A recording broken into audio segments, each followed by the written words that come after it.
लगातार असम में जो है कोविड पीड़ितों की संख्या बढ़ रही है। गुवाहाटी के बाद में डिब्रूगढ़ में सबसे ज़्यादा कोविड पीड़ितों की संख्या बढ़ रही है। लगातार जो लोग हैं संक्रमित दिखाई दे रहे हैं।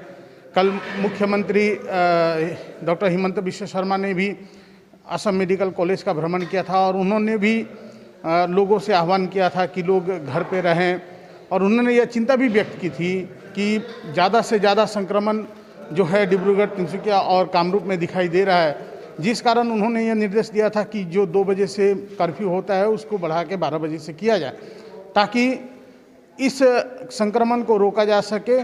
और इस संक्रमण में ज़्यादातर लोग जो हैं वो होम आइसोलेशन हो रहे हैं और जो होम आइसोलेशन हो रहे हैं उनके समक्ष जो है खाने पीने की समस्या एक बहुत ज़्यादा उत्पन्न हो रही है। कुछ लोग के परिवार ऐसे कि पूरा परिवार जो है वो होम आइसोलेशन में है। तो इस समय में एक जो डिब्रूगढ़ की सामाजिक संस्था है श्री मारवाड़ी नाट्य समिति, वो लोगों की सहायता के लिए आगे आई है और उन्होंने अपनी रसोई बोल के एक अभियान शुरू किया है जिसमें निःशुल्क नाश्ता, खाना, दोपहर का खाना और रात का खाना की व्यवस्था की गई है। आप देख सकते हैं किस तरह से थालियाँ यहाँ लगाई जा रही है। यह जो है पूरी जो प्रक्रिया है वो एक हाइजीनिक रूप में की जाती है और इस ट्रे में आप देख सकते हैं कि किस तरह से सब्जियों को रखा गया है। दाल है, पनीर है, वेज है, आपका सलाद है, रोटी है और चावल है। यह दोपहर का खाना है और इसी तरह से सुबह का नाश्ता भी जो है दिया जाता है। इसके अलावा यदि किसी की कोई मरीज़ की अलग से डिमांड होती है कि नहीं उसको कुछ अलग चीज़ खाना है, जैसे खिचड़ी हो गया या उसका स्वाद नहीं लग रहा है, तो उसकी वो भी व्यवस्था की जाती है। यह जो पूरा प्रक्रिया आरंभ किया गया आज से 8 दिनों पहले तो कम से कम 20 लोग थे। आज यह जो है 350 लोगों के लिए भोजन बनाया जा रहा है। यहाँ में संस्था के जो हैं सदस्य हैं उनसे मैं बात करूँगा।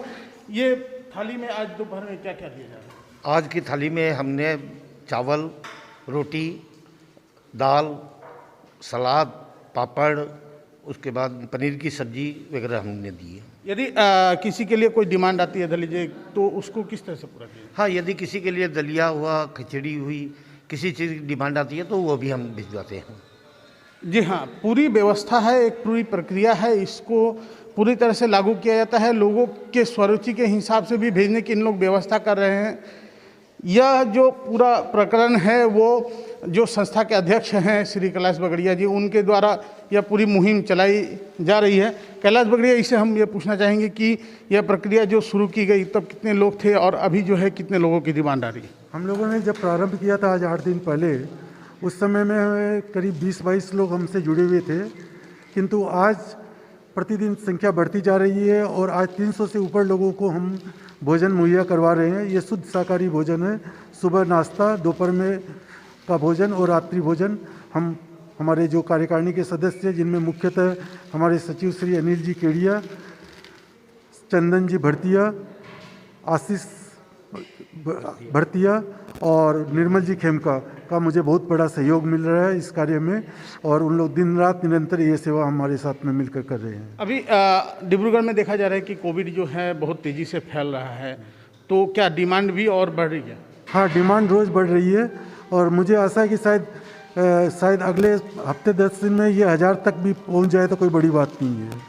ये जो अभियान जो है ये किस तरह से आप लोग चला रहे हैं? अपना संस्था के पैसों से चला रहे हैं ना समाज के सहयोग से? नहीं, मैं आपको बता देना चाहता हूं कि वर्तमान में हमारे भवन में जो विवाह आदि के जो कार्यक्रम होने वाले थे वो सब कैंसिल हो गए हैं, तो उसके चलते उनका जो भी पैसा था वो हमें रिफंड कर दिया है। तो हमारी सामाजिक संस्था मारवाड़ी नाट्य समिति की आर्थिक व्यवस्था वैसी नहीं है कि हम कर सके, इसलिए के लिए हमारे समाज का सहयोग हमें ज़रूर पड़ती है और समाज के लोग आगे बढ़कर इस सेवा को हमारे साथ करके हमें आगे बढ़ने की सुविधा मुहैया करवा रहे हैं। तो अभी आप जैसे बता रहे हैं आज 350 है, कल 1000 हो सकती है। हाँ। तो उस समय फिर आपके लिए तो आर्थिक स्थिति आपके लिए बहुत ही तंगी हो जाएगी। हाँ, किंतु मुझे समाज के लोगों पर विश्वास है कि वे हमारे कार्यक्रम को कहीं भी रुकने नहीं देंगे। उनकी सेवाएं हमें ज़रूर उपलब्ध होगी, क्योंकि ये विगत वर्ष में जब कोविड केयर सेंटर आरंभ किया था हमने, तो उस समय का जो मेरा अनुभव रहा है कि समाज के लोगों ने आगे बढ़कर मुझे भरपूर सहयोग दिया था, जिसके चलते मैंने 3 महीने तक कोविड केयर सेंटर चलाया था और निःशुल्क था वो कोविड केयर सेंटर। और शायद मुझे लगता है कि पूरे भारत में पहला ऐसा कोविड केयर सेंटर था, शुद्ध शाकाहारी और पूर्ण रूप से मुफ्त था वो। जी हाँ, मुहिम शुरू हो गई है, मदद के लिए हाथ भी बढ़ चुके हैं। अब देखना ये है कि मददगारों का हाथ इस संस्था को कितना मिलता है। गत वर्ष भी जब कोविड का यहाँ में प्रकोप हुआ था, उस वक्त भी इन लोगों ने निःशुल्क कोविड सेंटर चलाया गया था और उसमें भी निःशुल्क भोजन उपलब्ध कराया था, जिसकी सराहना आज तक समाज के लोग कर रहे हैं। एनी रिपोर्ट्स के लिए मनोज पांडे।